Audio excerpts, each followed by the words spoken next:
some good tables out there on the field. Yeah, yeah, there are. There's some notable names as well. Like very, very good field.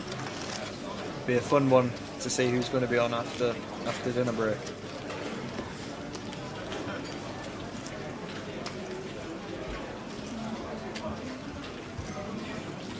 Dennis says YouTube is off. I'll have a look, Dennis.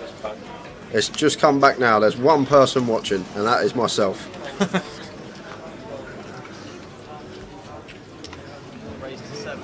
But YouTube is back. No, we at Trezani, I lagged out while I was telling the story. We bubbled it, but bubble was irrelevant. It was pretty standard how it went in there. But there was a hand where I was on the 15-minute break from comms. Tower was playing in the tag team. I went and sweated him. He had kings in the big blind, just facing an open, and decided to rip for heaps and heaps of chips. Like it might have 70, 80 big, something like that, and just he won the pot. To be fair with him, but yeah, that was basically it. But I looked at him, and he was like what? What have I done wrong? Like, you don't get dealt that hand very often. You get some value from it. We won the pot.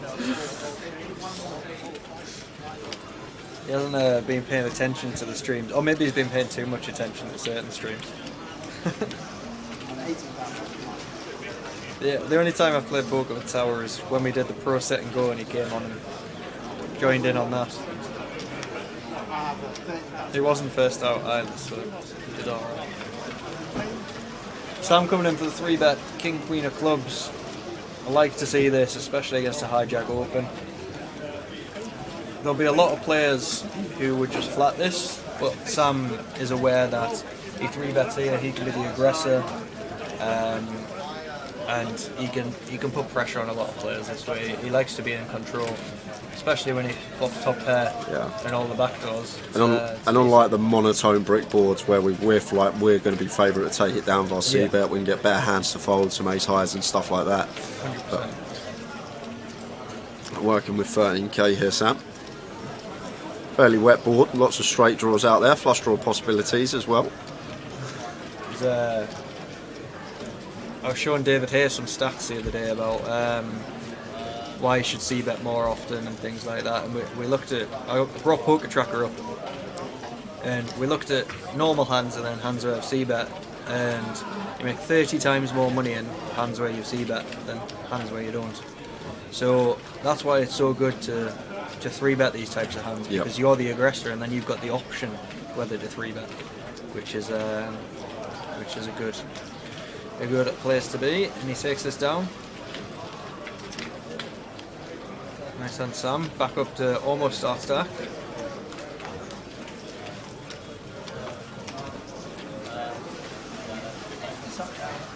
So quick deck change because weren't picking up the cards. Seat for them. Off Sting. Oh, I haven't seen Simon's Christmas jumper yet. It's exactly the same. Look at mine. It's exactly the same. Oh, is it? Me, PK Tower, Simon, the whole team, right. we've all got the same Christmas jumper. Oh, okay. Where'd you get it from? Primark. Nice. That's what we're saying. Next year, people at Primark are going to get some of their jumpers in. They're flying out the store. Kyle, the dealer's got one on. Span's got this one on. There's actually, I think, 7 of us all wearing the same Christmas jumper. We've all popped to Primark down the road, saw it, we'll have that. I forgot to bring mine. And I think Triggs bought about 10 people a jumper today. Bowsey's dressed as Santa. He is, yeah, I saw that. That's good. Santa with the sideburns.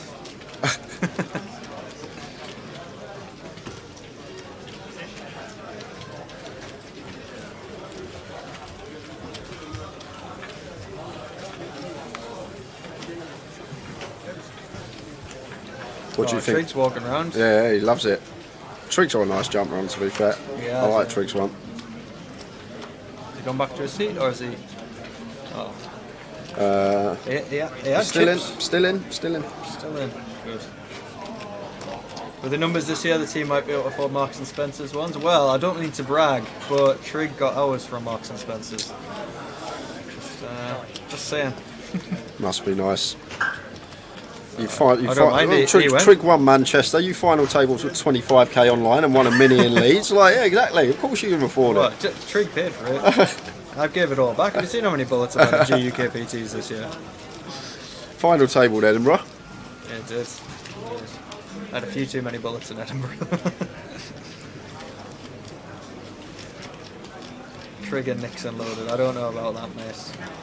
Brad thinks everyone's loaded. Jamie, he says it to everyone. I know. He always goes, I wish I was a pound behind you, when we all wish we were a pound behind Brad. Yeah.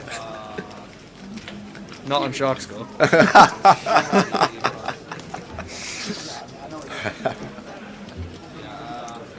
Bubble Boy and Craig next to each other from the free roll. Oh, that's a good point, actually. Rob bubbled, didn't he? And Craig had, what was it, one big blind or something? Yeah. When he wasn't able to call off with the Ace King. Yeah, I think it was between 1 and 2 big blinds. Yeah. And he folded. Well, his hand was actually declared dead, which is the crazy thing about it. So. To be fair, I actually liked the fold, even though he didn't mean to. It was good because he still had a full orbit at that point. And with how many people got seats? 15? 15, yeah. 16 left, 2 tables of 8. If there's multiple 2, 3, 4 big blind stacks, people are going to get it in when they shouldn't. And yeah, so if he can just survive for another orbit, it's fine. If it came to him and he had 2 big blinds and he could jam Ace King and potentially get a through against like a 4 big blind stack, then that's different. But calling off the Ace King is closer than you might think. You're better off calling with like. We actually run it in that exact scenario. It made 0.01%.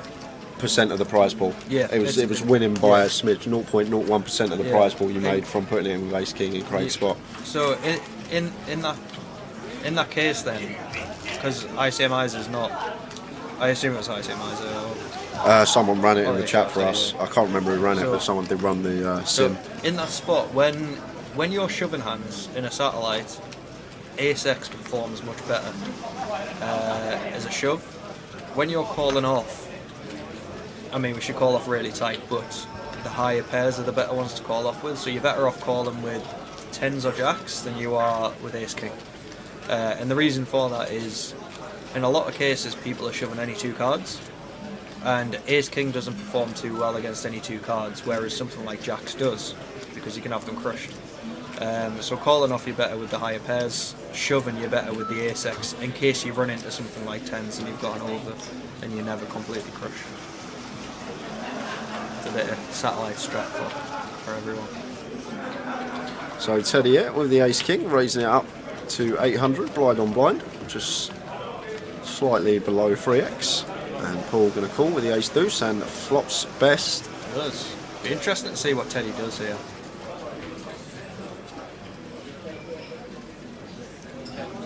So going for check call.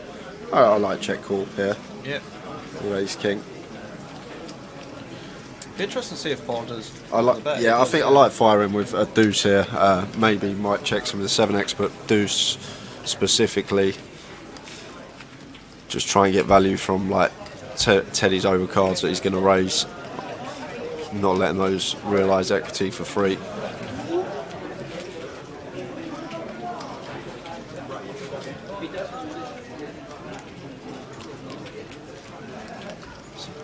So just a smidge over half. Teddy folds here, fair play, because I'd already have made the call here with Ace King, but Teddy thinking about just letting this one go.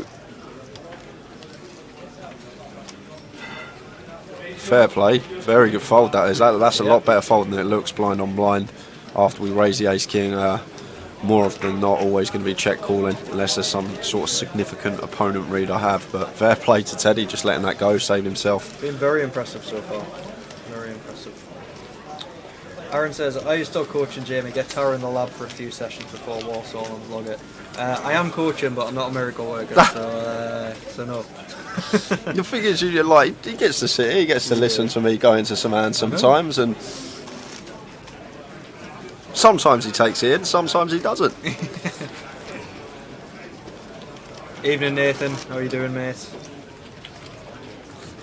And Bloot says, Tower, played my home game a couple of times, Omaha, high-low, Irish Pineapple, Maltese, Super Stud, Paducah, Webernese, and Y flop. What on earth is Y flops? I've never heard of Webernese either.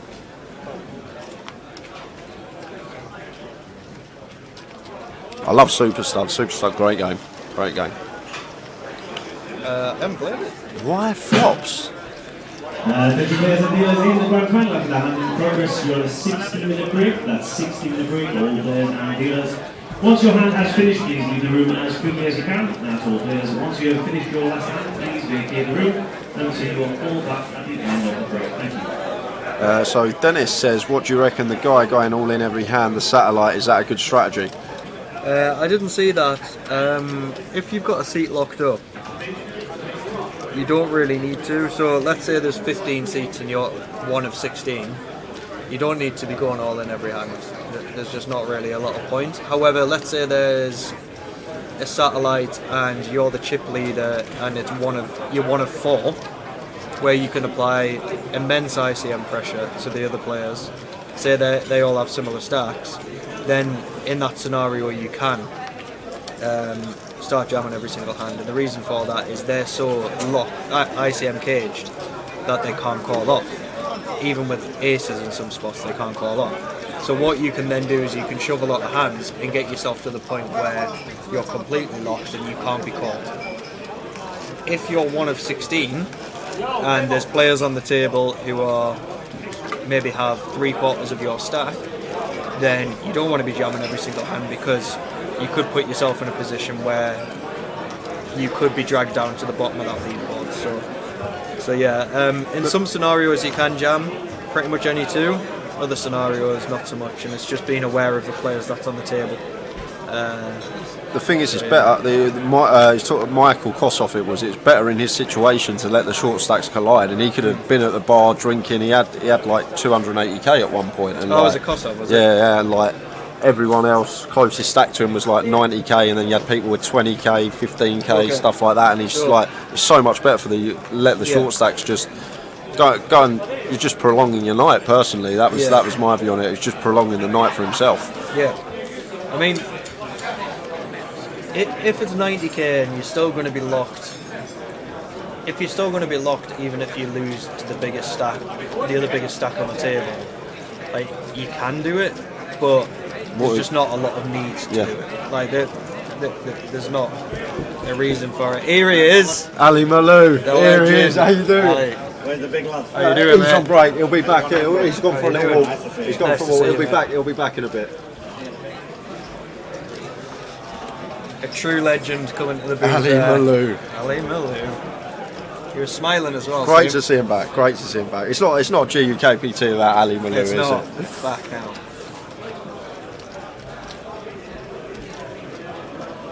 He had a good score recently up in Manchester, didn't he? Yeah, he won the Sky Poker, didn't he? Yeah, so that's really good to see. Few bullets for this.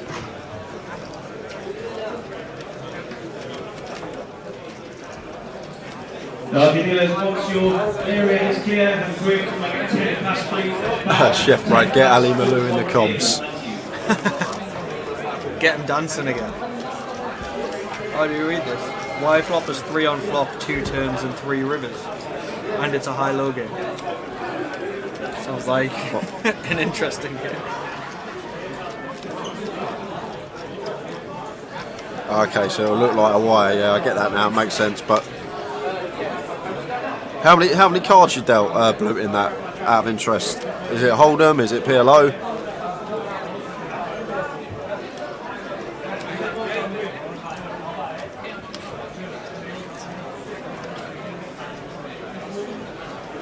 Doesn't have to be high-low. So Paul opens cut off with ace-4, perfectly fine once folded to him, and going to be raise and take. Craig not defending the jack-4. What they'll find here is, I mean, we can see that Craig's just had a bit of junk when he's been in the big blind, so he has folded to a couple of opens, but what some players might perceive that to be is him not defending very wide, and they might start opening his blinds a little bit more. So what we might see down the line is Craig starting to make a bit of a stand in the big blind, maybe with hands that he wouldn't normally do it with. So I meant Maltese, not Lebanese. I was going to say, I've never heard of that.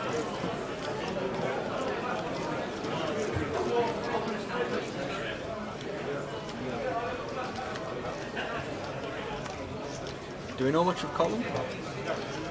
Colin Cooper and C8. No. I don't think I've played against Colin before. First time I've heard the name.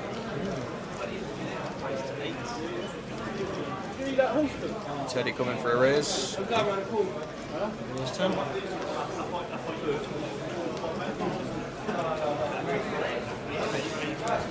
Queen 8 for Sam.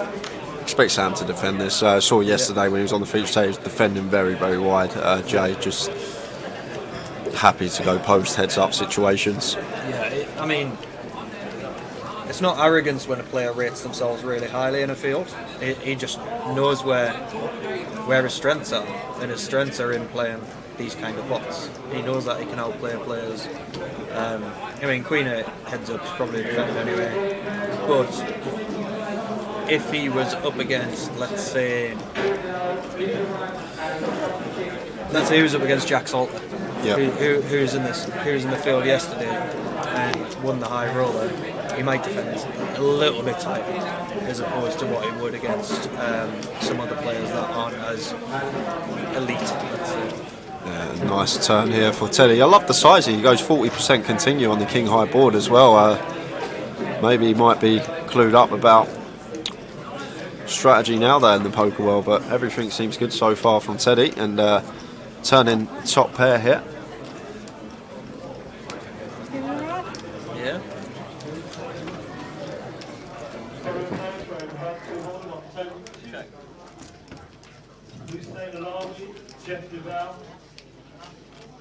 Love this from Teddy, checking back the ace-10 here, incorporating some checkbacks with top pair on the turn. Really nice, and looking to get value here, especially versus big blind defend range of Sam here, that is going to be very wide. He's going to have 6x, he's going to have 8x that fold two double barrels on turn, so Teddy looking to get his street of action on the river. What size is he going to hit? 2K? 1600? 3.1. I like it. I like it. And Sam gets out of the way. Really nice. Good to see. And apparently Colin Cooper is a 90s footballer. Oh, wow. Says Gully. Let's have a look. Way before my time.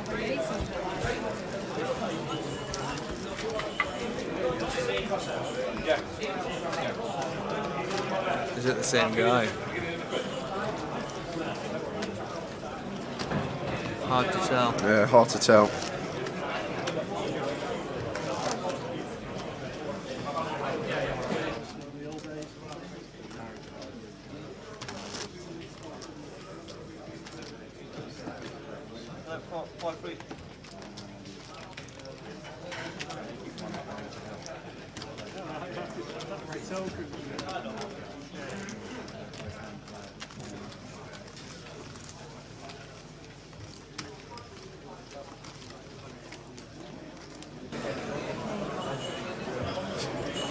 I played for Millwall, Forest and England. Is this definitely the same guy or namesake, or? Pretty cool having two ex-England players on one table. My laptop's all in Polish. Should we go and organise some five-a-side team? Yeah, we could do. Do you know how to change this back, Jay, to English? Yeah, but I want to watch you stroll. No, is it just on Google? Yeah, just on It'll Google. be, see these three lines. Settings. It'll be in there somewhere. Customise your Chrome profile. Dunno. Jay's laptop's been changed into Polish and he can't change it back. Only on Google. We're right on Twitch. Did you ever do that thing on Facebook where you could change the language? I got it. Where you could change the language to pirate. Did you ever do that? No. Back in the day, like, you could change it to pirate. You might still be able to do it. Tower's logged in on me, we should do it. He'd absolutely lose his mind, wouldn't he? Phil Baker, PBKR says, evening lads, hope all is well. In London this weekend with the 30th birthday celebrations. Might try and pop off for a bit. Well, it can't be your 30th, you're at least 40. Enjoy, Phil. Yeah, have a good night. Afternoon, Byron.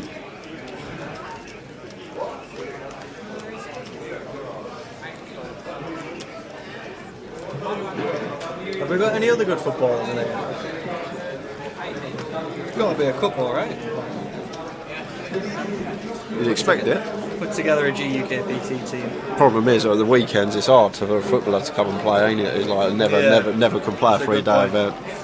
It's always the ex-footballers. Yeah.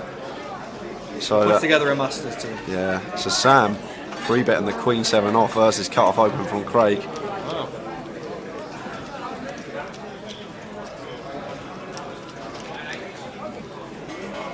I like free betting cut off opens on the button fairly regularly, but just mixes in a random Queen 7 there, and Craig just snap folds Ace Queen.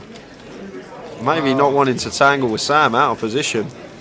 And do you know what? If that's the case, and Sam's aware that Craig's going to be folding that high up his range, that makes it still a print free bet there. Even with any 2J, like if he's folding top of his range, like opening from the cutoff, that's going to be just a print free bet for us all the time with any 2 cards there. If we're aware that Craig's folding as high as Ace Queen. And the interesting thing is that Sam will probably get relayed this information. So when this feature table moves to an outer table, Sam will know this and he will go hard after those opens. Which would be interesting to see, but we won't see the next session. Mickey Kaz in the chat, afternoon you scallywags, he says. You're right, Mickey Kaz, hope you're good. Gilly says Anthony Gardner. Yeah, he'd be a good one in Lovely there. bloke as well, Anthony, off the table. Great to have a chat with. Really, really nice guy. Yeah, definitely. Jack Nona Hearts for Rob, raising to 6. Sam, wow, that's a bit tight from... Oh, he has a fair bit. All that means is Simon in the background would have folded the 6s, so he just expected it.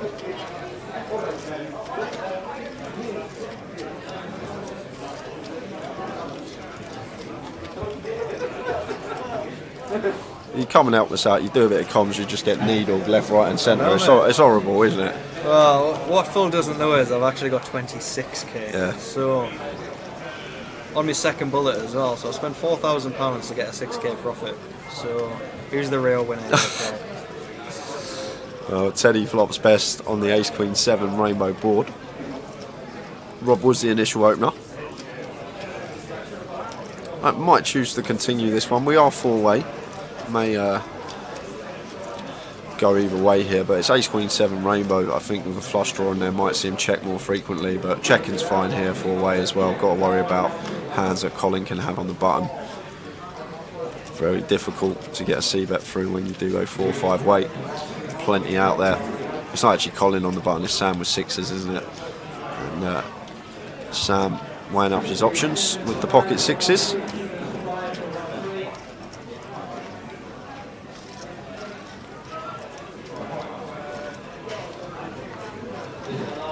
Oh, I did miss that pirate reference, Michael.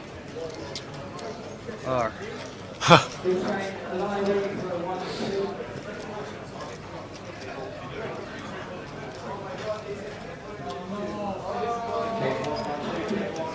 Pirate reference.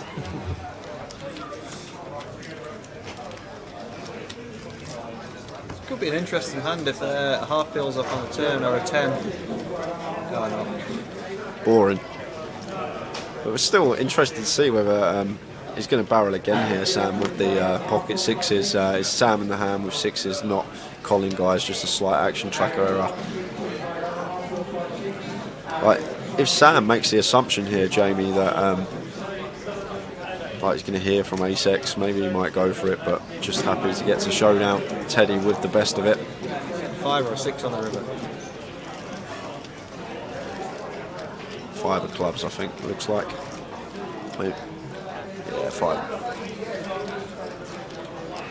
So action tracker's just realised I have 5 of spades. Close.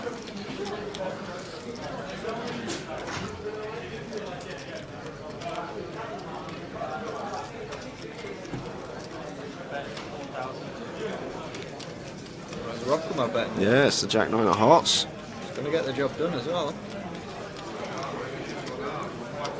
Thing is, does Rob? How often does Rob check ace-x four-way? Yeah. After being the original opener? That is the question. That's it. I think the issue is Teddy doesn't have a hand to call with, and Sam can't really call with Teddy behind. So yeah. It's just a bit of a tough one. Oh, Siri thinks I'm talking to him.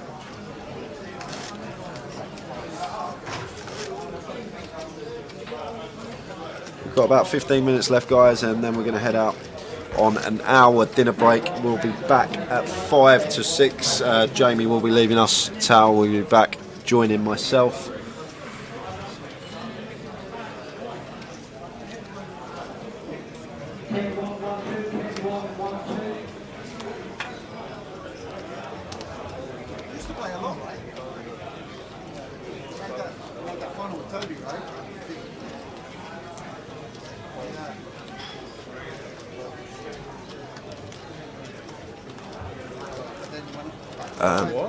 Phil says first thoughts on Eddie Howe.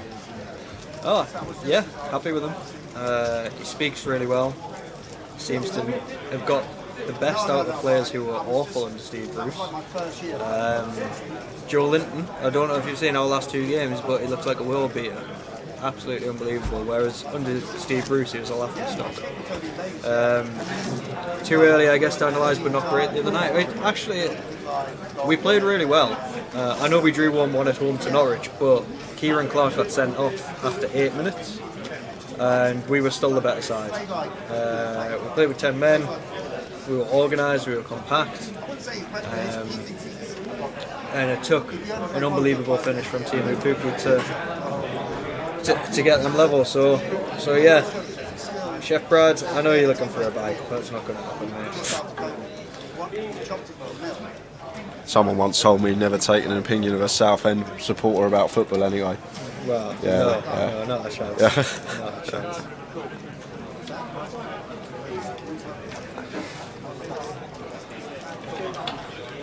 I would have been going to the game tomorrow if it wasn't for making day 2. So hopefully it's worth it. Are you staying up? Who knows, Mark? Who knows? Well, it's not at the moment. I hope they might be on about this time. 5-way here. And ace-5 of Rob flopping best. We have gone 5-way. Will be healthy amount of queen X out there. So Rob opting to check for that reason. If this was heads up pot, maybe even 3-way, probably going to see him continue, but just understanding once we go 5-way, going to be plenty of queen X. He'll like that. He will love that. And Osteen should be checking here in the big blind. Don't want to see a lead from him, simply because Rob is the player that's going to have the better ace-x here, opening under the gun. So better to check call with our a7, assuming Rob chooses legitimate sizing. Opts for 2k into 3.3. So 60% from Rob. And Osteen just snap folds the ace, and that's just really good understanding of going multi-way. Like five players there, it just gives Rob more credit for it in that situation. And very, very nice flow from Osteen there. Well done. Not losing a penny after turning top pair. Haven't seen much of him so far, but when he has played, seems fairly solid.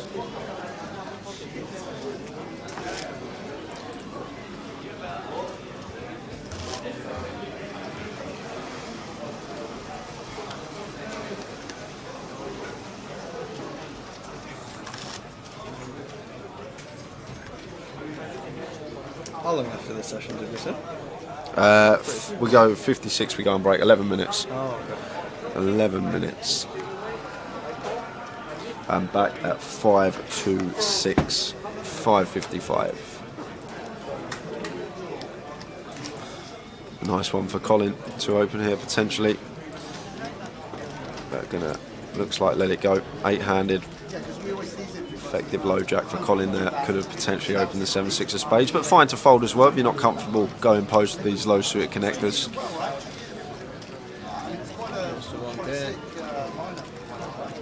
Martin. 7-4 off. In position, blind versus blinds. It's going to fold.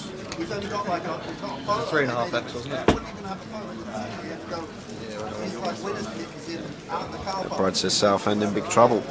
Yeah, that makes sense. What Gully says, Brad, all the money you got, why don't you buy the club and turn it around? Guess this is Jamie Nixon. I'll chuck the camera on. Alright. I've just seen your Christmas jumper. I had to look what was on it. I saw it in the camera and Some bears. some bears with Because I sold all my crypto. scarves. So I'm joined by Jamie Nixon for the next 10 minutes or so, then with our dinner break, and be back with the Tower at 5 to 6. Alright. Hopefully I'll be on the opposite side of this on Sunday on that final table, but time will tell.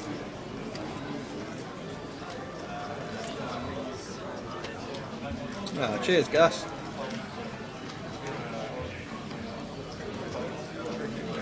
Cheers, man. Varnish. Cheers. I can't take the credit for this one. Trig bought me. I brought it to breakfast this morning.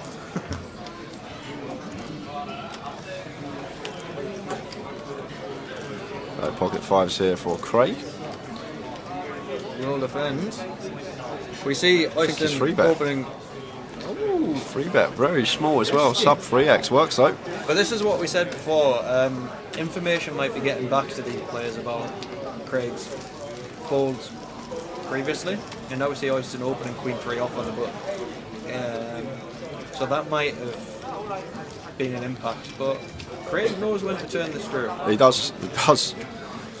I think his timing's always impeccable on the feature. I know we saw him fold the Ace Queen in a spot where he had Sam Grafton dominated, but usually somehow always manages to come to the correct decision. He put on a clinic in Manchester, absolute clinic on the feature table, and it was some tough table when he was cold 4-betting Queen Jack, getting it through, folding Queens pre being correct, folding Ace King pre being correct, like Craig Postle. yeah, just clinic it was in Manchester. He's got the experience. He's been around for a good while as Craig, hasn't he?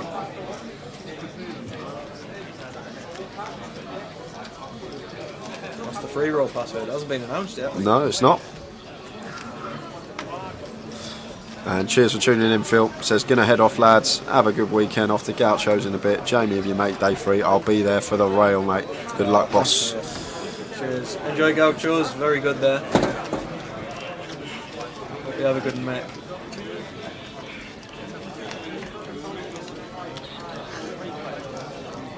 Happy birthday again. He's dragged it out, like, doesn't he? 30th birthday celebrations for a week.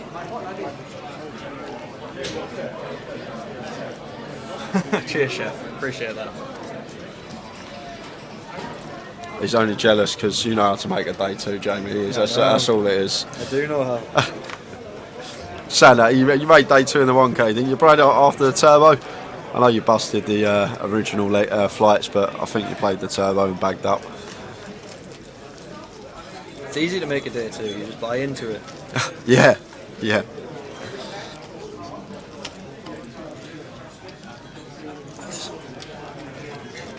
I've literally been here every single day 3 for the main events for the last 3 years, believe it or not. Have you? Yeah, made every day 3 consistently. Good, that. Tower as well. Not pulled a sickie on any of them. I got sent home in Luton this year on the Saturday night.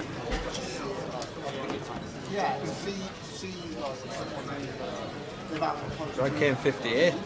Quite amazing. Quite a new experience to see like how sick probably top 5. 6 of diamonds for John. Is he limped there? Yeah, he's limped under the gun today at 6 of diamonds. And 10-19. Alstein coming in for the overlip. Craig looks like he wants to continue on the button. He's got pocket 8s. He's going to bump this one up. 15? Yeah, I like 15 if he's made it 15. Yeah, nice. Well, the deuces, what do you do now? No, just fold. Yeah, that's Yeah, I mean, What are you going to do for your dinner break, Jay? Another triple cheeseburger? No, I'll probably just chill in the loft, probably. Just Yeah. nothing to do, yeah. I'll have my food now, I'll probably just chill for an hour, watch some tables, see what's going on. Maybe there's a few people at the bar, just have a little natter, talk with them.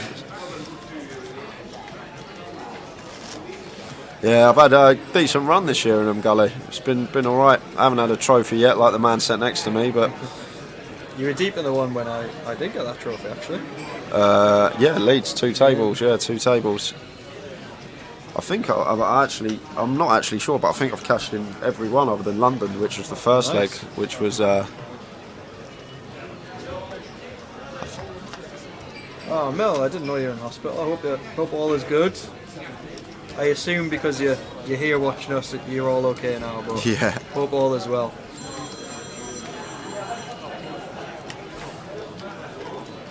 I think with the minis though, they're like the sweet spots, the little £200 buy-ins. They're the real. If you run good in them, they are the real sweet spots, like the buy-in level.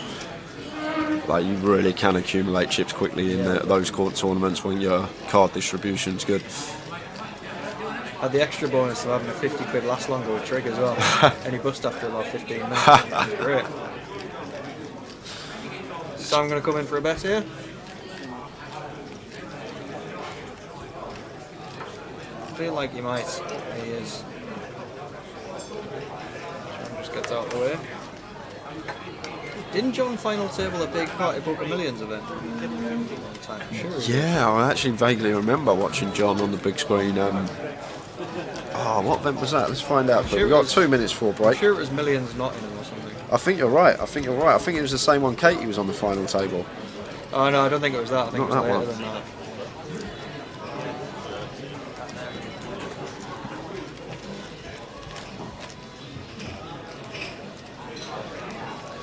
Yeah, Millions 12th on the final table back in January of 2020 for $50,000. Oh, Raggy! God, Yeah, Raggy come fourth in that. Yeah, he got chunks. Jack made the FT. Pause as well. Ludo's in there. Yeah, Ludo. Pads, last 2 tables. And Raggy just up there. Anton Suarez, last one. That's nice, ain't it, when you go to someone's Hendon mob, best live cash, just $1 million. Yeah. Jack says the best now. Yeah, Jack Oliver.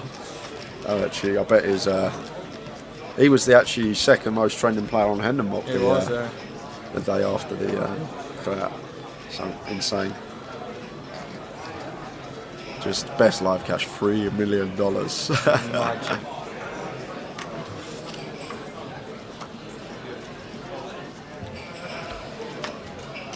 Probably going to get 2 more hands in, guys. This one and the one after, and then that will be the end of the session for us. Free roll password Matthew will be out on Sunday, but there is other chances to win free Grosvenor tokens for the client throughout the weekend. Stay tuned to the live stream. We're going to be throwing in random tokens at any point, me and Tower. We got plenty to give away. There's a £110 token we're giving away today for the best Christmas jumper. You got to tweet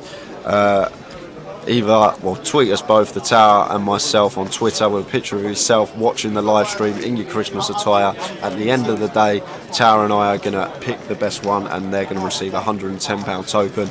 Might do a second place if we can't decide for a £30 token as well, but throughout the weekend, keep watching the live stream. We've got plenty to give away. Nice. Who's winning so far? You're not allowed to say. I think there's been a few good ones.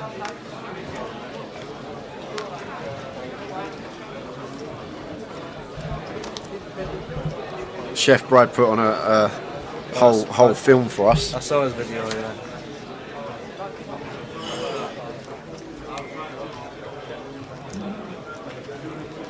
It's weird because he doesn't usually like the limelight. I'm surprised at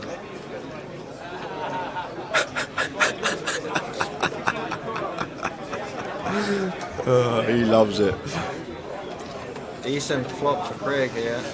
He's +2 with a 5-6 and he's checked it, so What you might see here is the big blind start to lead because it smashes the big blind's range a lot more, but Paul decides to check. Does check again. Yeah, Craig definitely going to be going for value. That is going to be the end of the session because Paul's not calling, and we're on an hour dinner break, guys. We're going to be back at 5 to 6. Jamie's going to be leaving us. Big thank you for him for coming in. Good luck tomorrow as well. I don't see you before, but Tower and myself back at 5 to 6. Hour dinner break for us. We will see you then, guys. Catch you there. You had to play a lot to get up there because of the volume thing, but normally if you were, you know, it was like to get number one, you had to be doing well as well. So it was definitely a sign that I sort of was being successful as well. Yeah, I think one of the first videos we'd done, and we've obviously because we've been in lockdown, we've been rerunning some of the videos on Grosvenor and the GUKPT. You were sat talking with Adam Clark from Blackpool, Clarkatroid. Yeah, I remember him. Yeah, good guy. Yeah, I think you said in the interview you just dropped away from number one, but you were going to get it back. So it was a fantastic interview. There were no chin hair. Yeah, no. We'll try and dig it out for you and send a link because it was a fantastic video. You and Clark were just bouncing off each other because obviously you knew a lot about him playing so much volume online.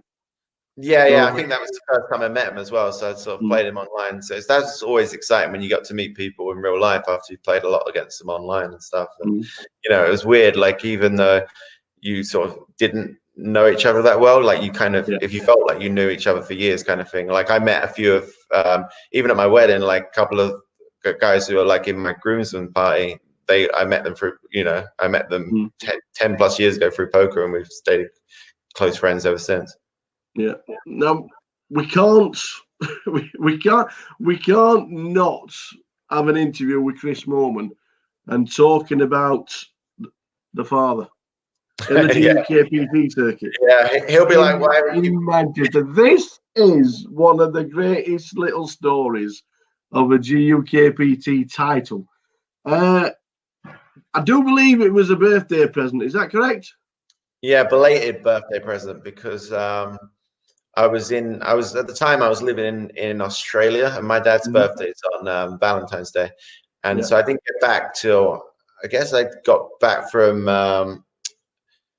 Australia in like March, so it was a month after my dad's birthday, and I was like, "Oh, what do you want for your birthday?" And he was like, "Oh God, it's gone now. You missed it." Blah blah blah, moaning. So I was like, "Come on, give me an idea." And then I actually came up with an idea. I was like, "How about this? I'm gonna like." He was playing a bit of poker, just on online, but low stakes. He'd only really ever played one live tournament before, and that was a £10 rebuy at Southend Casino, so a little bit different. But I was like, how about this? I'm going to go up and play this tournament in Manchester. It's £1,000 to buy in. I'll buy you in, and like we can work out maybe like a backing deal or something. I'll buy you in, and no pressure. We both play the tournament and go up, have like a father and son bonding weekend kind of thing, and just have a good time and have fun with it. And he was a bit reluctant at first because he didn't want to embarrass me, and he'd never really played live, so he was a bit nervous. But in the end, he agreed to go, and that was good for me as well because I don't drive, so he gave me a lift up there. Ulterior motive. Yeah, it was an expensive Uber, but whatever. No. So anyway, we both played the tournament. This was at the stage as well where I'm dusting hard in live poker, never done anything good. And so I'm thinking, okay, this could be the one for me. And anyway, we get to first break, and he's enjoying meeting everyone. He's meeting all the lads, kind of thing that he's sort of followed online because he really enjoyed railing me and stuff like that. So he met Trig, a few of the other boys, and on first break, we're all chatting, you know, how everyone does. Oh, I'm up to this chip stack or whatever. And he's tripled up. I don't even know how. He must have been getting out of line for sure. But I was like, okay, you need to chill out. Like, you've got some chips now. Just play patient. It's a long tournament. It's a marathon, not a sprint. So I was trying to coach him on breaks. And after day one, we both made it through, and we were both actually top 10 in chips. So that was really kind of exciting. So like, we're up for a few hours at night, sort of chatting like two mates kind of thing, adrenaline's pumping, trying to get some sleep before day two. And then day two comes about, and I ended up losing a big hand. I actually get knocked out 5 before the money, so I was a bit gutted because I was thinking, oh, this is my tournament kind of thing. But I regrouped, went to the bar, got a few beers with a few of the guys, and then went to rail my dad because he was still in. And you know, at first he just wanted to make the money, made the money, he had a decent stack, and then after that, though, he really wanted to make the final table, and that's where it kind of started going a little bit wrong, because he started changing his game, and he played too tight, and he was blinding out, and he got down short. And I tried to tell him on the break, okay, if you get anything, you're going to be big blind after the break. If you get anything in the big blind, just go with it. You're only down to like 8 big blinds or something like that, I think. Yeah, so it's like anything half decent, king 9, whatever, go with it if it's a late position open. And folded to the legend of UK poker, Surinder Sarnar, on the button, and he was chip leader at the time, so he was playing very aggressive, like raising every hand. No one was really playing back at him, and he's 3.5x it on the button like everyone did back then. And my dad was in the big blind. He pushed all his chips in like Phil Helmer style. I was like, okay, I'm on the round, like saying, "No, he's got a good one here. That's good, yes." And then Surinder's in the tank because he's probably pot committed at this stage, made it 3.5 big blinds. My dad only had like 8 big blinds, but obviously he's got a good hand by the way he's tanking. So I'm like, okay, we're going to be in good shape here. And he finally calls, and they flip over the cards, and Surinder had like Jack 5 off, and I was like, oh wow, hopefully my dad's got like him dominated, like jacks, queens, like ace jack, something like that. Yeah. And my dad just proudly flipped over his 10-6 offsuit. I was just like, what the fuck? And then before I knew it, they just dealt the flop, and it came 7-8-9. He just flopped the straight. And he was like, "Yeah, I told you, I knew." He's like, and then he doubled up there, and he just like turned into a new person. He just like went back to his old self, just going like playing every hand, and got to the final table, and everyone else was trying to ladder up, play ICM, and my dad was just going for it, putting them in a coffin, and ended up getting heads up, and yeah, the rest is history. Like, it was crazy because I was watching. It was so weird watching on the rail because it was out of my control. I couldn't, it was down to him, and I was so nervous for him. But yeah, for him to get the win was just really a fairy tale. And then it kind of like the reality sunk in, because then he started giving me shit for having a bigger cash for the next year of my life. I had to like focus more on live poker, because I was like, I can't have this for forever. Everyone in me is to tell them that I was a professional poker player, but he had a bigger cash than me. So yeah. Well, he finished 13th in the Champion of Champions as well, and that's his only 2 Ender mob. Like, that's the only 2 cash he's got on the Ender mob. The Champion of Champions are winning the GUKPT. No, he always says, I've probably got one of the highest ROIs in live poker, like, because he didn't really start playing much. He played like one World Series poker event, like a 1500. He got some of the boys to buy a piece of him when he came over to see me in Vegas one year. And I think that's about it, really. So he's played like 3 or 4 live tournaments ever, cashed 2 of them and won 1. I was like, must be nice. And then he always tells me, whenever I go and see him, I go to his house to play online or whatever, and he's playing online as well. And he'll be moaning about all these bad beats he's getting. He's saying, I'm the unluckiest poker player ever. And I'm just like, you do realize how good you ran to win that tournament. Like, the tournament was like 100 times by him, but yeah. Brilliant. It was a fantastic story, and something we have actually mentioned it quite a few times whenever you do pop up or on the live stream, and we do mention yourself, and you've won something big, and we just have to quickly mention that the story of your dad is just, to me, it is one of the nicest and best stories of while we've done the GUKPTs. It really is. Yeah, it was amazing. Like, even all the highs and lows that I've had in poker, like, it's still like my most memorable moment. It wasn't even involving me directly. Like, it was just surreal. It was such a great day.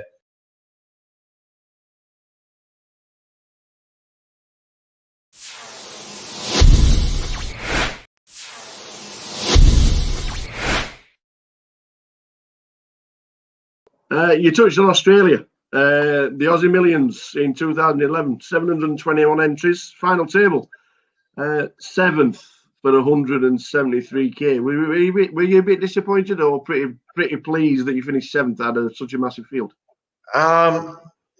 Mainly happy, because like that was the first time I've ever at that point made a big live final table, so it's such a buzz. And also, like, I was free rolling anyway, because on day one I was chatting with Toby Lewis, and he was kind of mugging off my live game, and I asked him to put his money where his mouth is, so he gave me 5-2, I think, on making day 2 of the tournament, because in that tournament it's quite hard to make day 2. It's a long day 1. But I was like, okay, I'm going to do good in this one. He was like, no, you're not. I'm not swapping you or whatever. And I was like, what the, you know? So we had a bet. So I bet I was like, what's your max amount? And he said 5K. So I bet max amount 5K at 5 to 2 that I make day 2, and made day 2 of a good stack. Actually, it was kind of stupid of me. Like, you know, most people, if they got that much money running on it, more than the buying of the tournament, would sort of, you know, play tight near the end of the day. But I was telling my whole table that I had this bet. So then I was just pretending I had basically had the nuts every hand and just re-raising them and going crazy. Even on the last hand of the day, John Eames was on my table and he knew about the bet and he raised under the gun. And, you know, we always give John shit for being a tight player. He's raised under the gun. He's the only person who covers me at the table. I've locked it up. There's no need to get involved. And I just see King 4 suited in the cutoff and I had to free bet him and, you know, start barreling away, but he folded on the turn. So I was like, but I had absolutely nothing as well. So I showed him there and he was just like, you're an idiot. But yeah, so I won the bet and then made a deep run in the tournament. It was really fun. That tournament goes 6 max as well, which is my favorite game with like on the final couple of days. So yeah, it was really cool. There was made the final table actually with James Keys, like well-known, yeah, blast from the past. And Patrick Antonius is on the final table as well, and I tried to bluff him. That was my big downfall. Tried to fight. To be fair, he tanked for a couple of minutes with trips, so it couldn't have been that bad a bluff. So I was trying to get him to fold a little bit of a worse hand than that. But yeah, so it was believable. But yeah, that was where it all started going wrong for me. And like, but you know, like still, it was a great score and an amazing experience. And you know, my friends were there watching and stuff. So it gave me the live poker bug and made me want to play more. You said 2011 was probably the breakout year for yourselves. When you go to the World Series, you've just said that 6 max is probably your best game. Third out of 1,378 for 271, and also cashed in the 5K 6 max, finishing 11th. Incredible scores, and then 12 days later, so these 3 events are just going on and on and on. You just missed out on a bracelet, second out of 474 in the 6 max 10K. 3 massive scores, but obviously the bracelet and the runner-up. Was that a highlight low at the time? No, definitely a highlight. Like the bracelet didn't, like, obviously it would have been nice, but it didn't mean as much to me then as it would a couple of years later, kind of thing. Like I was just happy to finally, you know, I've been going every year and sort of losing money and then having to get it back online afterwards. And now like have, you know, like the buzz of the final table, all your friends watching, all the British Rail chanting. It was just, I just wanted to do well and not go out, you know, first on the final table, make it deep. And the first one, you know, the 2.5K 6 max came third, was just that was, I think, like one of the first rails where everyone was doing shoe bombs and drinking, which, you know, like to anyone who doesn't know, is drinking beer. There. Yeah, drinking beer out their shoe and going crazy. And I remember actually had like kind of fucked me over on one hand because we were 3 left, and I played this hand where I was in the 9 seat and the guy I was playing was in the 1 seat. I don't know why we didn't all move around. But I couldn't really see him in the hand, which didn't really bother me because like live poker, I kind of wanted to hide anyway. Still at this stage, I wasn't looking for reads on my opponents. And I've opened ace-2 blind on blind, and he's called, and I was kind of short step, and it came king 5-4, and so I got gut shot, and I bet, and he raised. And to me at the time as well, it didn't really make much sense. I felt like he was weak, and I was like, okay, whatever. If he's got king, he's got king. I got an ace or 3 to hit. So I shoved all in, and he tanked for ages. So I'm like, okay, he would have called already if he had a king. So I thought it was going to fold for sure. And like the rails chanting, and then like out of nowhere, there's like a big cheer. So I wasn't even looking. I was just staring at the felt, just doing my thing that I did every time. And I just assumed that he'd folded because they were like cheering that I was chipped the pot. And someone said, show the deuce. And I was like, wow, there's not very often you get the chance to do this. So I just sort of looked across and flipped over the deuce. And then as I'm flipping over, I realized he still had cards. And then now there was another, I'm like, oh no, now what the hell? Like, what's going on here? And then he tanked for another minute, and then he called me with ace deuce. So then we chopped the hand. But like, obviously, I don't know what was going on in the whole hand, to be honest. But yeah, we ended up chopping that hand, but obviously it could have all been different. But no, overall, I was really happy with the results. Like, tough tournaments as well. The 10K 6 max was a very tough tournament. I got heads up against the player. I played online a lot at the time, so it wasn't someone that I felt like I had a big edge against. And we played a marathon match, had to come back the next day and finish it off. But yeah, it just didn't work out for me in either of those at the end. But I was still really happy just to be cashing and making runs and final tables. It just felt unreal, you know. It was almost like back to when I first started playing online and started winning. It was back to that feeling, because it had been so long in live poker that I'd been playing and not really doing anything. So to finally start making runs was just an amazing feeling. Was kind of better than if I'd have just come straight into live poker and started winning instantly. It wouldn't have been nearly the same rush. Well, you obviously 2011, and it is just such a fantastic year for yourself, and it'll always be etched in the memory. But it was the first time that the World Series Poker Europe wasn't in London. It moved to Cannes in France. And second again. I work on that heads up game. Nah, this was crazy as well, because I kind of felt like I had massive unfinished business in this tournament, because when it was at the Empire Casino in London, one of my first big live poker runs, like, it was a really long tournament as well. We were on, I think it was day 4, and we're still winning the money. But I had a big stack on the bubble, and I was feeling really good, really confident. And even like one of the guys at my table went to the bar just so they could cash. So, you know, there was a weird dynamic where we're just, you know, that blind sitting out. So me and Johnny Lodden had big chips, and we were both taking it in turns. Kind of, there was a mutual agreement almost, but we hadn't really clashed yet. But we were both the most aggressive players at the table, building up our stacks. And I was basically, you know, like 99 times out of 100, I'm going to cash in this spot, and let alone, like, I felt like over 50% of the time I'm going to final table, because only 27 people cash. So once you're in the money, you know, you got a real shot at making it, especially because I had over 100 big blinds. And we go on dinner break, like free off the money. A bunch of my friends came down, just sort of sweat the tournament. I was like, okay, well, I'm going to cash for at least, I think min cash was real decent, like maybe like £30,000. So it was huge. And I was like, okay, I'll just shout everyone a steak dinner. So we go for a nice steak dinner on dinner break, like 10 of us. Buy everyone dinner, no big deal. I'm going to cash for 30K. Come back, I get kings on the big blind. Kings when the guy in the big blind's not even there. And Johnny Lawton raises, and I'm like, wow, this is going to look bullshit from me, especially like with our history. So he's raised, I've re-raised, he's re-raised. I'm just like, you know, so happy. Not even a thought in the world that I could ever be beat. We end up getting in. He just had aces, and my heart sunk. And I actually had him covered by about 20 big blinds.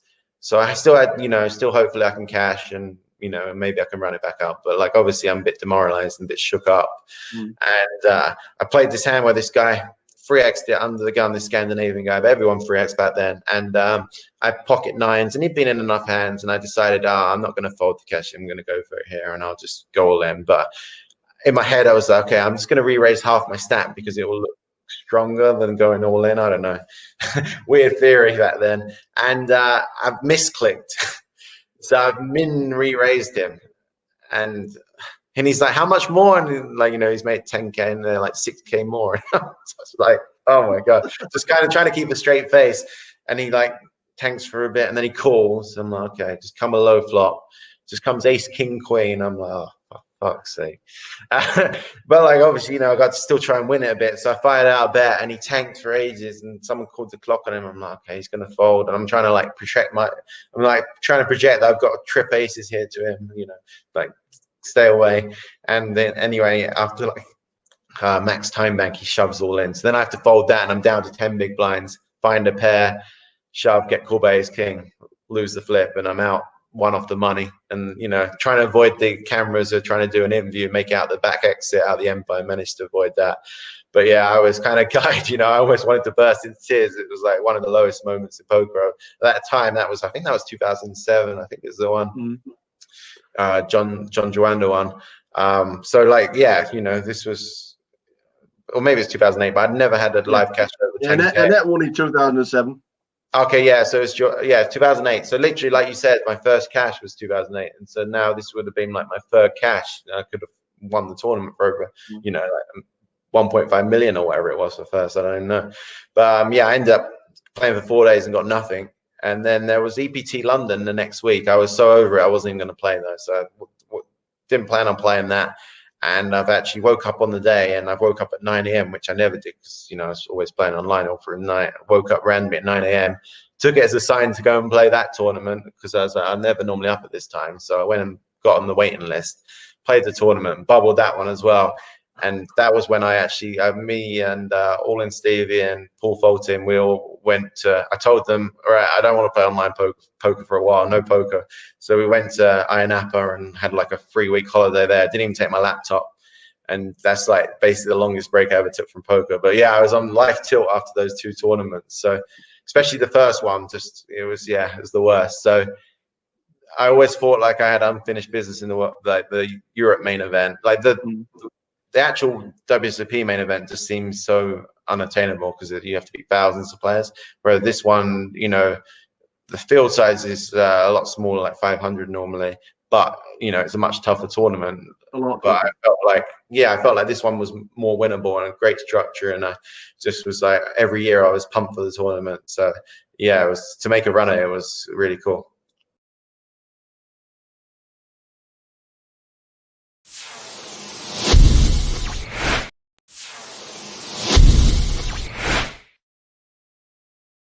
$2.3 million live in 2011, and you were still number 1 online.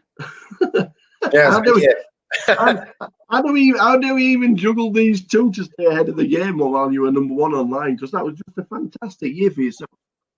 Yeah, I mean, to be fair, I didn't do a lot other than play poker. Like, actually, it was the start of 2012 that I realized that, you know, I needed a bit more life balance, and I sort of New Year's resolutions. I hit up Jason Kuhn in Facebook chat, and I'd sort of just been eating really bad, put on a ton of weight, like just through poker, and I was feeling bad about myself. Like, even though I was doing amazing at poker online and live, feeling really good about that, I just wasn't feeling great about life outside of poker. So that's, I think, like why I kind of almost dived into poker even more, because that was the only thing that was giving me happiness. So I kind of, start of the year, you know, everyone gets New Year's resolutions. I was like, okay, I need to make some changes here. So I kind of, on a whim, hit him up and said, oh, I was living in Cyprus with some of my horses after Black Friday at that point. And I was like, well, do you fancy coming to Cyprus, and I'll back you for some EPTs and stuff. And if you'll sort of be my personal trainer and chef, it's like kind of like a trade-off, because I knew he was like the healthiest guy in poker. And so I kind of just, at the time in my head, I did it to like make myself, you know, at least I'm trying. I didn't think you'd jump at the idea or anything. I just thought, yeah, at least I can tell myself that I'm trying to make a change. And then he like was like straight away, he was like, okay, I booked the flight. I'm then in 3 days time. I was like, oh shit. I've got to do this. At the deep end, I went from like not going to the gym for sort of 10 years to going like pretty much every day, and not, you know, he was cooking clean food. And yeah, I mean, I had like 2012, I think in the first 6 months, I ended up losing like 50 pounds or something. So it was a big change, and something that I really needed, because it was getting, just seemed, it was one of those things that I had let it slip so much that it seemed like it was unattainable, and I was never going to do it myself. So I needed to kick up the backside kind of thing. So yeah. Awesome. We've got 30 online Triple Crowns. Now, yeah, for people out there that don't know what an online Triple Crown is, just tell them how good you actually are. What is the Triple Crown? It's pretty easy, really. You just have to win three tournaments with a 10K prize pool, and you have to have over 100 people in them. Yeah. But in a week, but they have to be all on different sites as well. So that's the harder part. Is, you know, if you're playing every day, you play a lot of tournaments, so you can win 3 tournaments in a week. Not too, you know, it's not too out of the ordinary, but winning 3 on different sites, you know, a lot of time you get the first 2, like Poker Stars, you know, pretty easy one to get because you're playing a lot of volume on there, and then you get the first 2, and then it would be really hard to win the third one because you'd only have a couple of options to win the third one. But yeah, once I was kind of, that always inspired me to, because like week to week the grind can become a bit monotonous. But say I won 2 tournaments on 2 different sites on the Monday and the Tuesday, I'm like, okay, now I've got 5 days to win. So I was like, okay, I've got to be in every day, otherwise I can't win it. So I like got hooked on winning them, and you don't get any. There's no real other incentive for it, but it was definitely like something I strived to do, and like I wanted to be the leader. And once I got in the lead, I didn't want anyone catching me, so I kept grinding them hard. But yeah, I always wanted the live one, but it's eluded me so far. I'm two-thirds of the legs through, but yeah, 30 online is not too bad. We'll get there. 2007 your first online Triple Crown, and 2019 your last. That's incredible consistency over the years. Do you think 30 will ever be matched? It's like weird because it's much harder these days because like people don't put their screen names out there on some of the sites, and back then there was more sites you could play on. You could play on PokerStars France, Winamax. I mean, now I think you have to have like a European bank account and stuff to play on Winamax. So there was a lot more options. Now now I live in the US, I only really get to play PokerStars and that when I'm in UK or like travel for a series to Canada. So yeah, now it's pretty much impossible for me to do it. And other people are like, it's not as easy with less sites. So who knows? I mean, so what's going on? Yeah, I'm sure someone will beat it one day, but it's fine. Well, I was gonna say, do you think you'll ever get it back, or all the grinding days, the long nights, the long days, have they just gone now? Is it the last time you were #1 was 2014? Yeah. So and you've just more or less said that grinding nowadays like that is just a thing in the past. Is that #1 slot gone forever? Yeah, I'm sad to say it, but yeah, I don't think I'll ever put in the volume to get it back. Like, I'd have to, like what I'd have to do is like, win one of the huge tournaments where it's like 2 or 3 million for first kind of thing that they have once a year, and then and then still have the sort of heart to want to get it after that, because you get a lot of points for that. So you could if you put the volume in for a couple of months after that, you could theoretically do it. But then, if you just won 2 million, are you really going to want to play poker every day? But like in my head, if I did that, maybe I would try and get it back then. But yeah, realistically, been there, done that. But yeah. Being the best in the world is never something bad to be said about anybody, and you've done it on more than one occasion. So it's always in the bank. It's always there. But one of the reasons why you lost the #1 spot is because you went on and won a WPT. The LA Poker Classic, 534 runners and just over $1 million. Is it a big relief having a WPT? Huh? Was it a big relief at the time getting yourself that WPT? I mean, it was just a big relief finally winning Heads Up. To be honest, I was like, Dempsey was always giving me shit for losing Heads Up, so I was like, if I lose this one, he's gonna have a field day. So yeah, it was just nice. And also at the time, I'd actually been on pretty much my biggest ever downswing. I had to get the backing of horses had gone really bad. I'd had to get rid of everyone.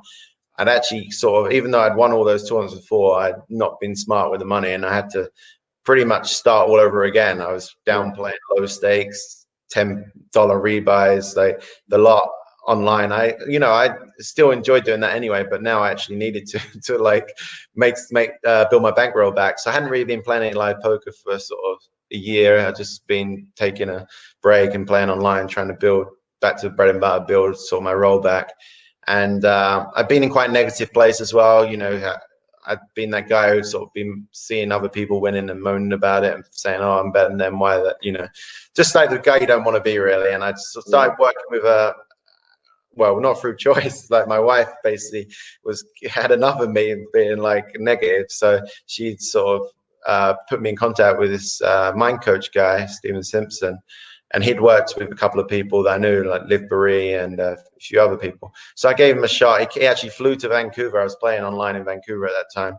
And he flew to Vancouver on a whim, didn't, didn't offer him anything at the time. He just said he wanted to have a meeting. He'd obviously read up about me and knew that, you know, I had good potential as a client and stuff. And I met up with him. I came in pretty like, I just meet the guy, but like, nah, I'm not going to work with him. But I actually got a lot out of it, and met with him a few times, and went on a good online heater, enough that I was comfortable sort of buying into this 10K event and just selling a bit of action to a friend. And yeah, played the live tournament and just ended up winning it. It was surreal. It was crazy. Like, you know, it still feels not real to me now, because I've been in such a sort of bad place, not doing well, and in the space of a couple of months of talking to this guy, it sort of flipped my mindset completely. And I still work with him to this day, you know, like five plus years later, just check in with him once a month or whatever, and really recommend it. Like, but it's so, at the time I was completely against it. I was like, I can sort out my own problems, but really, you know, two heads is better than one, especially someone who knows what they're doing, you know. So yeah, like I came into the final table. The final table was one of those ones. The final table didn't even go to plan. I was chip leader with 4 left, and then I basically threw away a lot of my chips with some dodgy hands. Misread my hand on the final table, one hand, where I thought I had a straight. I think the board was like 4, 5, 6, 7 queen. So pretty scary board. And I thought my opponent just had like a queen, so he wouldn't call that big of a bet. And I had Jack 3 of hearts in my eye, so I missed the flush draw on the flop, but I backdoored into like the low end of the straight.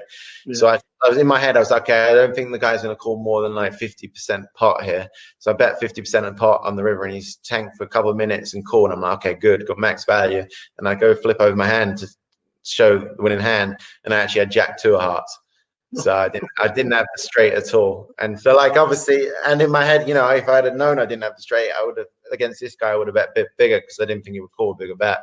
So yeah, I gone from that. So, you know, that's the swing of being chip leader, to be in last place. Like, you know, the stacks were that close, and somehow I ended up coming back and won a freeway all in with 3 left, which was just probably my most memorable hand of poker ever.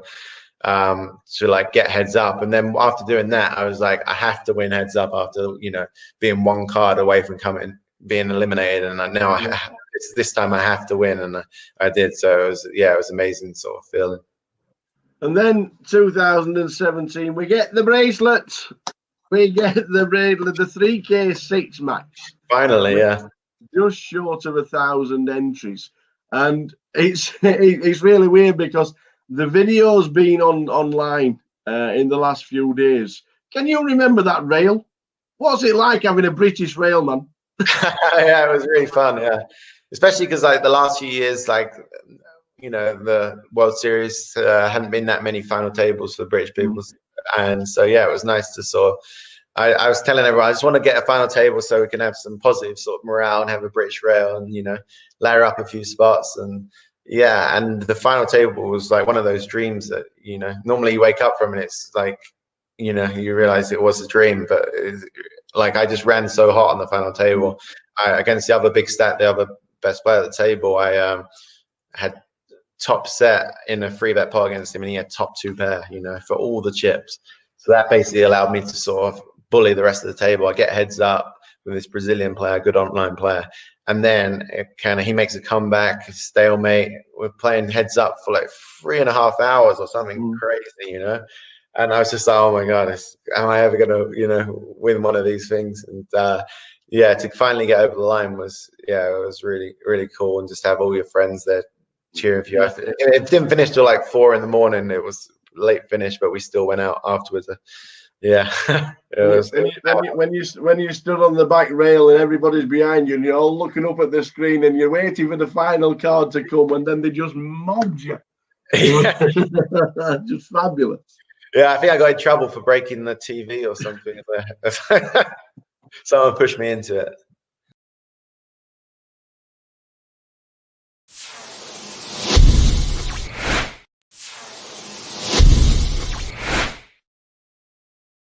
So we got 203 on the Triple Crown. The EPT has eluded you. Are we going to chase it? Will we when we come back to the live poker and the EPT comes back? And is it something you want to get the live Triple Crown, or is it it just happens if I happen to be there?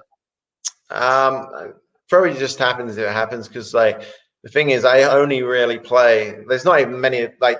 That's definitely the hardest one of the three to win. You know, if you just need a WPT or a World Series bracelet, there's so many events you can play, and even the WPTs, a lot of them are re-entry. You know, so you can buy yourself a stack and stuff like that. But you know, the EPTs are freeze out or one re-entry, some of them now.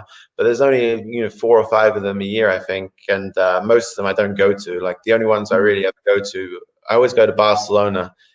And that's about it, really. Like I used to go to the Caribbean one, and so yeah, no.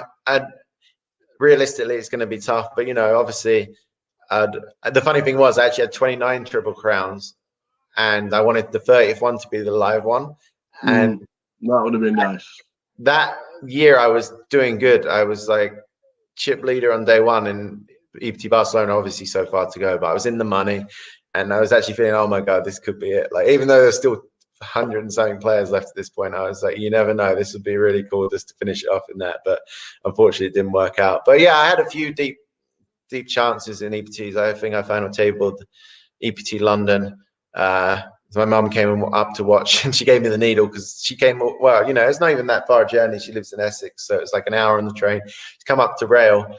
And I came in only with 20 big blinds, so I reshoved 7s or something and got called by ace queen and lost the flip, and I'd like get away from the table, and she's like, "You done?" I'm like, "Yeah." Yeah, I come all this way for that. I was like, yeah. So, yeah. Another one of the needles. She always used to give me, like back in the day when I was doing bad at live poker as well, she'd always say that she'd watch some poker on the TV and they all wore sunglasses, and maybe that's what I needed to do, because I was giving away tells and stuff.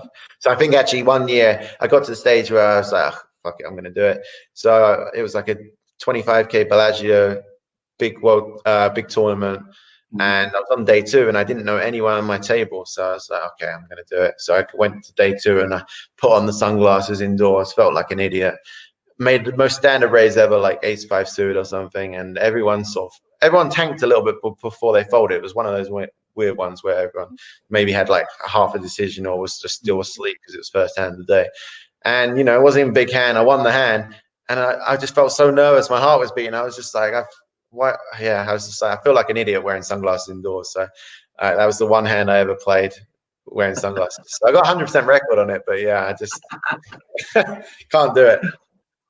Obviously, this year the World Series is not live, which is obviously a terrible shame, because we'd all be there right now. We're chasing bracelets. You might even have another one. We're moving to online.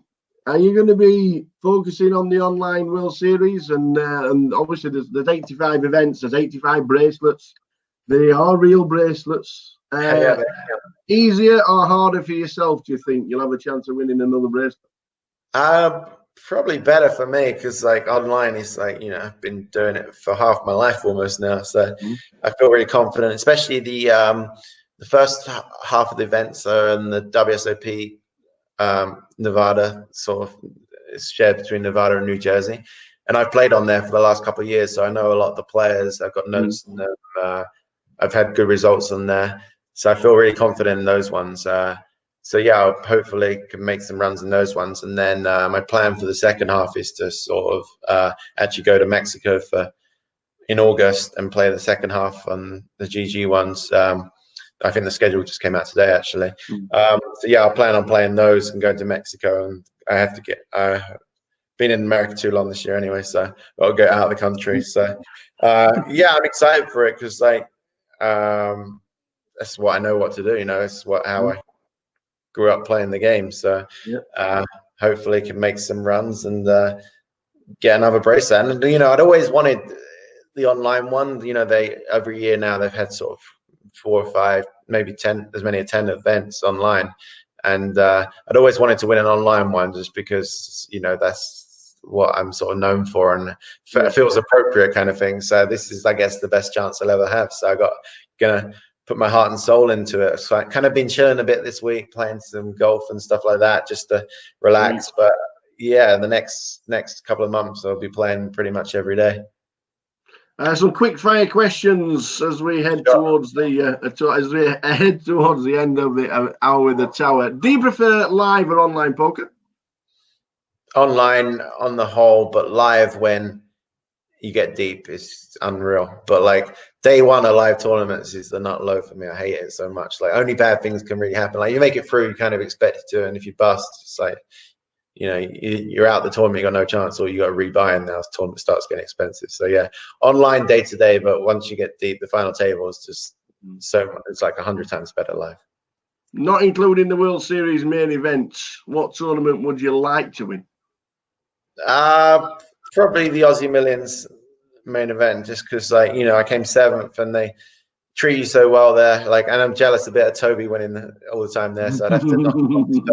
Like, ideally, I'd knock him out like on the final table on the way to victory. Favorite tournament? Favorite tournament? I guess that any of the Six Max tournaments of the World Series, I just love them. Like, I would say the World Series main event, but I've never done anything in it, so it's normally a negative experience. But like, obviously, if I did well in that, it would be amazing. But yeah, I'm excited for the Six Max tournaments of the World Series just because I've had so many deep runs in them. I feel really confident in my Six Max game, and like, even though, you know, a lot of those no limit tournaments you have to beat hundreds or even thousands of players, it feels like in those ones, you know, I can do it, kind of thing. Favorite casino? Probably the Crown Casino in Melbourne. It's just really nice. I haven't been there for a few years as well. Yeah, I really like it down there. What do you like listening to when you're grinding? All kinds of like terrible music, really. No, like my wife comes in and she's like, "What are you listening to now?" Like, it depends. Like,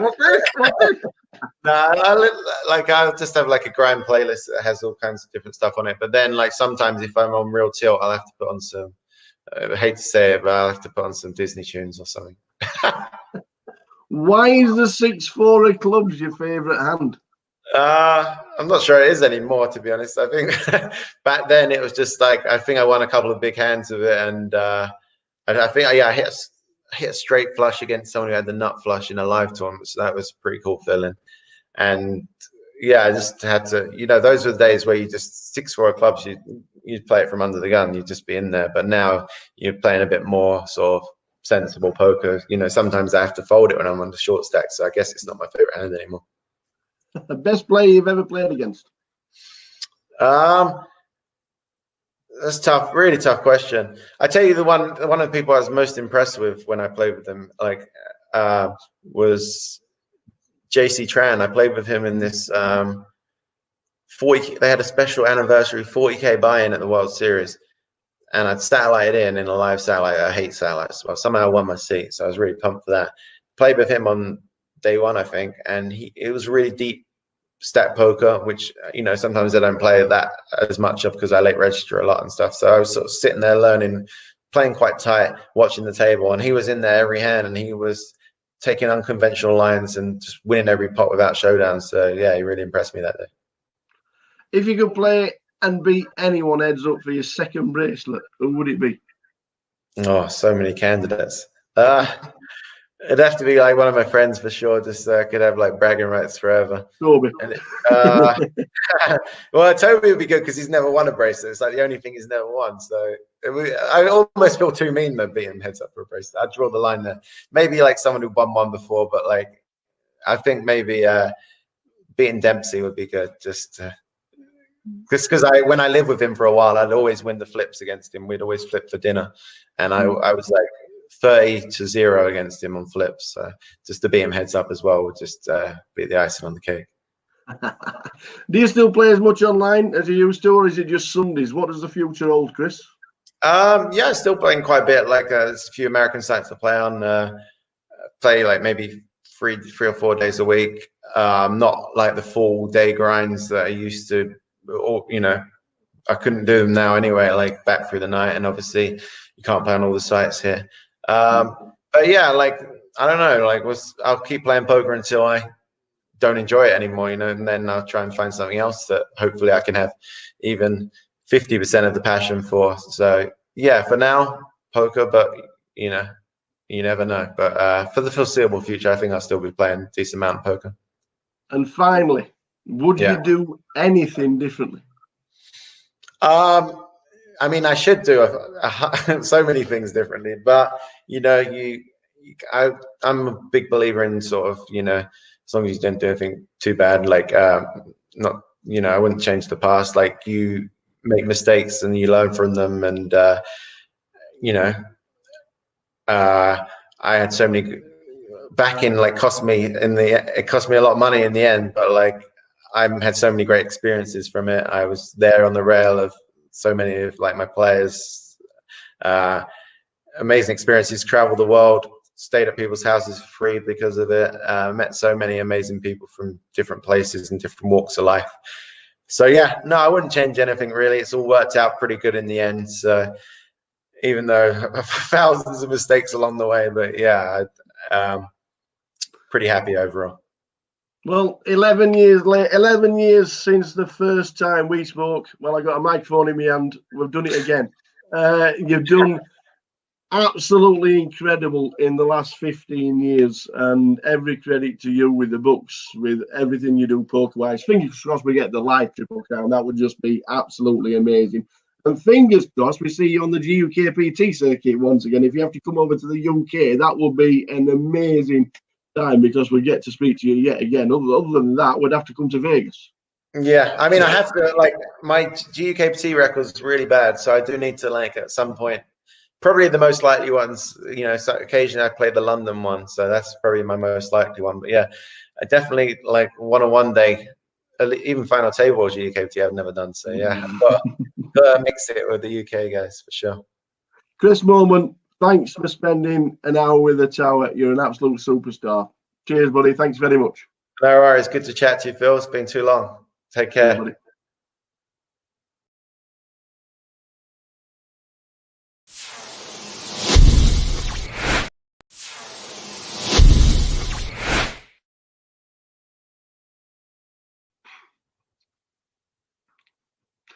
Welcome to another hour with the Tower, and we have had to go to Vegas for the next special guest, because regarded as the best online MTT player in history with 16.5 million lifetime total earnings under the legendary nickname Moment One, which now means you know who it is, 5.9 million in lifetime earnings, holding 2 of the 3 Triple Crown. He's got a World Series bracelet and a WPT. He's 9th on the all-time money list in England, but that doesn't matter, because for an hour with the Tower, it is the one and only Mr. Chris Moorman.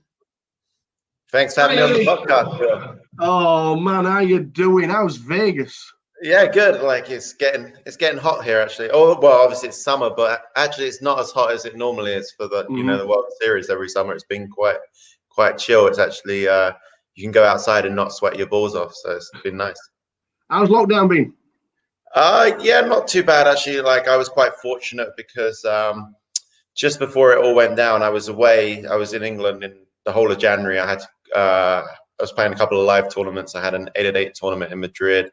And I was playing a big tournament at Dusk Till Dawn as well. So I was away for the whole of January, and then just before it all kind of went down, I got back and I was in Vegas, because obviously it would have sucked to being sort of away somewhere and not being able to get back home and being apart from my wife for like months. So yeah, I was kind of lucky that, you know, I was back home and at least I wasn't lonely. I had someone to hang out with, and yeah, no complaints really. You've been in Vegas a couple of years, all right? Yeah, like on and off. I kind of split my time between traveling the circuit still and and like staying here. Brilliant stuff. We're going to start basically at the beginning, because how did you learn? Where did you first start playing poker, and when was it? God, it feels like a lifetime ago now. Guess it was like I was at university at Essex University studying economics, not doing too hot. Like kind of failing. I was getting distracted. Like at the time, I was getting distracted by pool. I'd always played pool growing up, and then we at university I joined the pool club. We had a pretty good team. We played in the national championships every year, And I guess this was it was up in Derby, I think, the national championships. And we'd gone to Derby, played that year. I think it was my first year at university. And on the way home, one of my friends saw in like the student newspaper about this free tournament on Victor Chandler Poker that all students could play. It was free to buy in, and the winner would get. I think the winner got the equivalent of about $500, but they also got a seat in this big live tournament in London. So me and my friends didn't even know the rules of poker at this point, but we decided, okay, we'll give it a spin. It's free to enter. It was on a Monday night, so there was not much going on campus that night. So me and my like 4 flatmates went on Yahoo, because it wasn't even Google back then. We went on Yahoo, printed out a set of rules, started playing amongst ourselves with like two pence coins, and yeah, just played the free roll every week. And first sort of 5 or 6 times did absolutely nothing kind of thing, and lost every hand. And then I actually came second one week for like $120. Obviously, I was gutted to come second because I missed out on the live seat, but still $120 was good money to me. I was a broke student. So now I had the dilemma of whether I cash out and sort of take my money and run, or sort of play around with it and see what happened. And I was really 50-50. I kept asking everyone because I didn't want to be determined as a gambler kind of thing. And in the end, I just decided to sort of have fun with it. And yeah, it went from there, really. You've turned into, obviously, the early days of poker, you've turned into the #1, an absolute phenom. We've looked back at your pocket fives. Do you know exactly or roughly how many online cashes you've got on pocket fives? There might even be more that's not been on there, but would you like to have a guess? God, I don't know, like maybe 10,000. I don't know. It's just 11,594. That's to date. So that's a lot of poker, yeah. A lot. That's a lot of poker. That's a lot of cashes, by the way. Yeah. That's a lot of cashes. Your first on there is 5th for 13,000 in July 2006. I'm not being funny. That's 14 years ago. Yeah, that's not a bad first cash either, right? where is it? Apart from the years, where have they gone? 13,000 as a first cash. Was it instantly, this is going to be bankroll, or are we just going to squander it? Well, actually, it's kind of funny because I'd been playing poker for quite a long time at that point, and I was playing mainly cash games on the Victor Chandler site. Yeah. And it was the first. The site got shut down. It was I can't remember what the exact act it was called under, but it got shut down. And I only really played on that site at the time. It's quite a small site, but I knew everyone. I had like my all stats on everyone. I was just a cash game player, played a few tournaments on the side. And I was like, okay, I'm going to have to move sites. But I was really reliant on my HUD back in the day, which is kind of funny because I don't really use it anymore. But yeah, so I was like, okay, I can't play on, you know, like the big sites at the time, Full Tilt and PokerStars on the cash games there without having all my database set up. And I didn't really know much how to, you know, do all that kind of stuff. So I had to wait for my friend at university to be free, and he had exams that week. So I was like, okay, what am I going to do? I haven't got, you know, can't take a week off poker. You know, I was addicted to it. So I was like, okay, I'll just dabble in a couple of these tournaments. I played like this Sunday online tournaments that I hadn't really played before on the sites, because I was like, okay, well, I don't need my database for this. And I played them, and I was like shocked at how much worse the players were in the tournaments and the cash games. And obviously I had that 13K score that day. I came 5th, I think, or something like that in the big Full Tilt Sunday tournament. And from there, I was kind of hooked on the tournaments. I really enjoyed just the different dynamics, different stages of the tournament.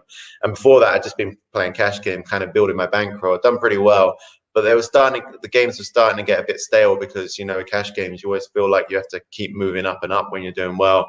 And I didn't really want the swings of, you know, even if you're the best player in the world, you're playing big cash games, you're going to have crazy swings. So yeah, I just got hooked on tournaments. And then even when I got my buddy to set it all back up, I tried to start playing cash games again, and it just wasn't the same. And yes, that's how I really started, really, because at that point I'd been playing cash for maybe over a year and been doing well. But obviously, cash and tournaments, there's different, you know, levels of. I was just going under the radar kind of thing.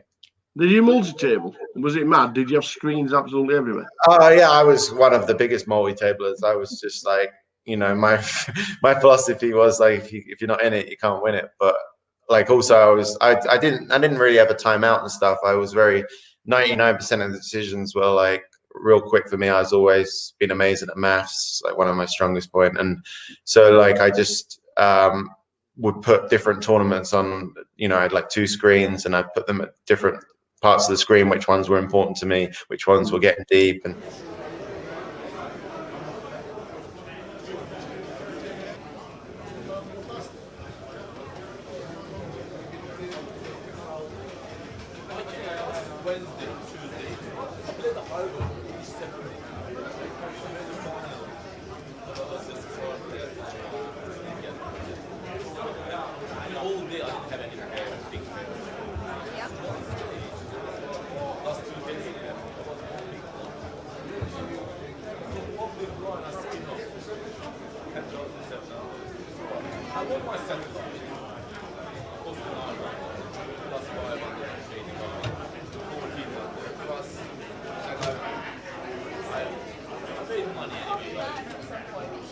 Attention all players in the grand final, you have 3 minutes remaining on your break. That's 3 minutes remaining on your break. All players in the grand final.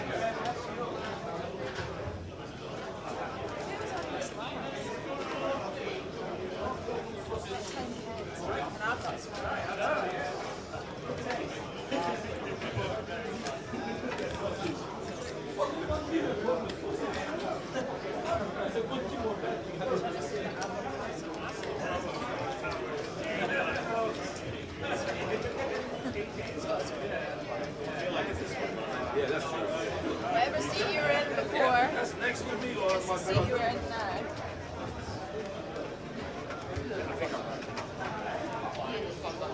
Hello, darling. How are you? Okay. Yeah, how are you? You look nice and colorful today. Thank you. I'm very festive. Yeah, very festive and Christmas Eve. Trying to get everyone in the mix.